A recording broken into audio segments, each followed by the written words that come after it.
Hello everyone, welcome to the Redefining 6 months. It is in this period that we are going to focus on our goals, forgetting about the things that distract us, things like premarital sex, extramarital sex, clubbing, and all these things that derail us from our goals, just to focus on our goals for 6 months, because I believe what you could achieve in 6 months if you focused is way more than what you could achieve in 5 years of mediocrity. As such, I would call upon you to consider joining in this challenge, which is called the Redefining 6 months with the Radical Entrepreneur. And in this period, I have been sharing a couple of nuggets on different facets of life, just to see how we can reposition ourselves and redefine our lives. With that said, today I'm looking at something interesting, which is the poison of self-rejection. Have you been in a space where you pause and look at yourself and say, I am not good enough. I am not good enough. It could be in your academia, it could be in your marriage, it could be in your business or in your career. That moment where you just pause and say, I'm not good enough. That moment is a moment of self-sabotaging, a moment of self-rejection. Self-rejection is basically where you look at yourself and say you are not good enough. And this comes from simple, subtle things like simple flaws, the flaws that you have and failures that you have. They could be big or small, but that then creeps in and begins making you feel like you are not worthy of success. You begin looking at yourself as a failure. Like there are certain people that are meant for success and not yourself. And as this cycle goes on, it just reaches a point where you no longer want to keep trying because you feel you can't just succeed. Something that started small, it then gets into this vicious cycle of self-rejection, looking down upon yourself and thinking that you're not worthy of success. And what you realize that this cycle gets into this vicious arrangement where it moves. Like, take for instance, if you've actually failed in your career, this cycle will then go on and get into your personal life. Then from your personal life, you start looking down upon yourself in your marriage. Then as a result, you fail in your marriage and you fail in all these many other things. Why? Because this cycle tends to be a vicious cycle where you begin looking at your flaws and failures and you begin thinking you are just a failure and you stop trying, and this goes on and on.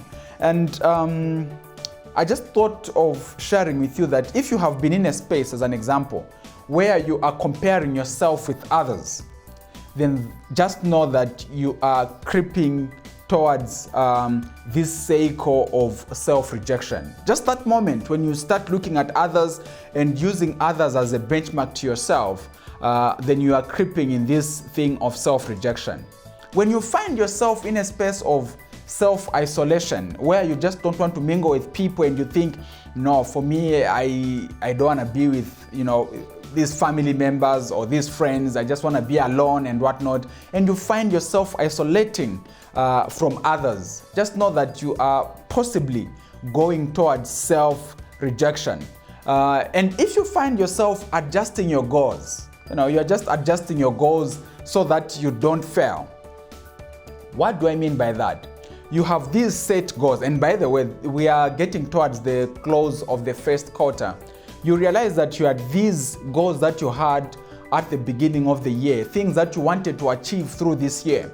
But now that you are going towards the end of the first quarter, then you begin adjusting downwards the goals that you had at the beginning of the year. If you find yourself in that space, then just know that you are now getting into self-rejection because you feel you can't achieve this. You feel you are basically a failure. You feel you are going to fail. You feel once you get into that, then just know that you are getting into self-rejection. And I mentioned 3 distinct things. Number 1, if you begin comparing yourself with others, if you begin isolating yourself from others, and if you begin adjusting your goals downwards, just know that self-rejection is creeping in. And once you found yourself in this space of self-rejection, what can you do? The first thing that you need to realize, and which is extremely important, It is to acknowledge that you are the worst critic of yourself. Every person is the worst critic of themselves. You know, we are tough on ourselves as human beings. You are tough on yourself. I think I shouldn't have done that, or maybe I shouldn't have said that, or maybe, you see, those embarrassing moments, well, just as well of sharing, those embarrassing moments that you have held on to and you've not forgiven yourself for those embarrassing moments, actually, almost everyone forgot about them and they don't even think about them. But yourself, you are crucifying yourself all the time. Yeah, why did I? I shouldn't have. Just know that, just let go and acknowledge the fact that you are the worst critic of yourself. So that's one. Then number two, embrace your feelings and intuition. When you are in a space where you want to share your feelings, you want to speak out, you want to share what you feel inside, please go on and speak out. Don't bottle up those feelings. Don't bottle up that pain. You see, when you bottle up that pain, it